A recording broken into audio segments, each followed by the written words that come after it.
pour beaucoup de personnes, le Covid dans les banlieues, ça ressemble à ça.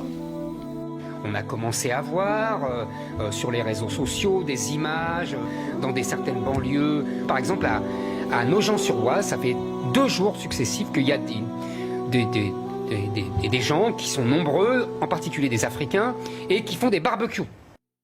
Mais en vrai, le Covid dans les cités, ça ressemble plutôt à ça.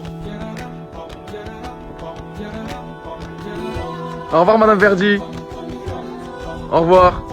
De rien. Là, je vais à la pharmacie récupérer des médicaments pour la dame. C'est la première fois que je comprends. Voilà.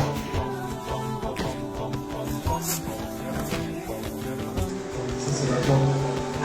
Merci. Et même des gens qui pleurent quand on leur dépose. Regarde comme je suis malade, donc je n'ai pas sorti. Merci de m'aider beaucoup. Bah, bravo à vous surtout pour ce que vous faites et d'aller au front comme ça. Merci à vous. Merci beaucoup. Merci monsieur Lesueur. Merci. Des milliers de personnes étaient dépendantes d'associations, de structures qui ont dû fermer suite au confinement. Et donc ces personnes-là se retrouvent donc dans une situation extrêmement précaire. Nous ici à Creil, on a vu le truc arriver. On a été les premiers à être confinés. Et on a commencé à voir justement cette vague de personnes qui étaient démunies. Une personne est même venue me voir ici, dans les bureaux en me disant « Monsieur, j'ai faim.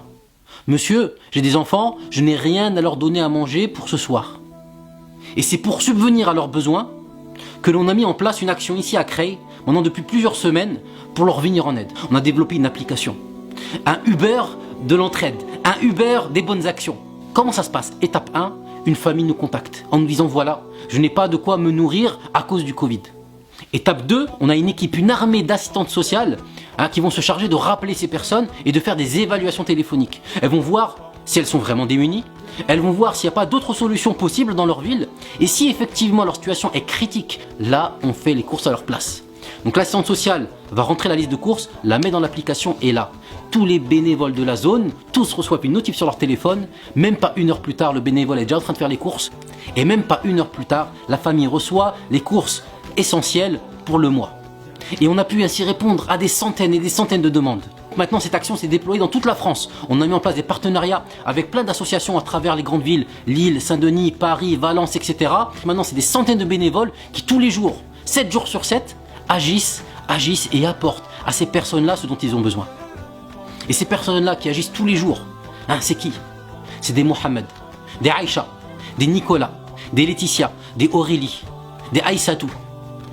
Aucune différence d'origine, aucune différence de religion, qui vont aider aussi sans distinction d'origine et sans distinction de religion. Voilà le public des jeunes dits des cités qui agit. Voilà ce qu'ils font, voilà ce qu'ils œuvrent. Mais on ne va pas s'arrêter là. Le Covid a apporté beaucoup d'effets néfastes, mais il a aussi apporté quelque chose d'essentiel. Il a apporté de l'entraide, de la solidarité qu'on n'avait pas vue auparavant en France. Et là, c'est le mois de Ramadan. Et donc, c'est solidarité sur solidarité. Il faut que cette action se multiplie encore. Il faut créer un élan de générosité comme on n'en a jamais vu. Ce que l'on va faire, on va créer une immense chaîne de solidarité qui va commencer par vous et qui va se terminer par vous. Elle va commencer par vous parce que vous allez faire un don. Vous êtes les donateurs. C'est vous qui permettez cette action. Ensuite, après, c'est l'équipe d'assistantes sociales qui vont évaluer ces personnes, voir s'ils sont vraiment démunis et voir quel est leur besoin réel. Et enfin, les bénévoles automatiquement, de façon automatisée, vont aller sur le terrain faire les distributions et à la fin on revient vers vous le donateur, vous recevrez systématiquement un SMS indiquant où et quand a été utilisé votre don. Il y a une grande chaîne qui est en train de se mettre en place, à nous d'en faire partie.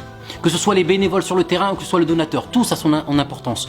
Si un maillon de la chaîne est manquant, cette action s'arrête. Il va falloir la faire perdurer tant que ce confinement perdure. Il ne faudra pas s'arrêter. On compte sur vous, on compte sur chacun de vous. Partagez, parlez-en autour de vous. Donc faisons de cette épreuve, le Covid, une aubaine pour faire le bien. Et on va faire de ce mois de Ramadan un Ramadan exceptionnel, un Ramadan confiné, mais un Ramadan de solidarité. Restez chez vous, on va s'occuper de vous.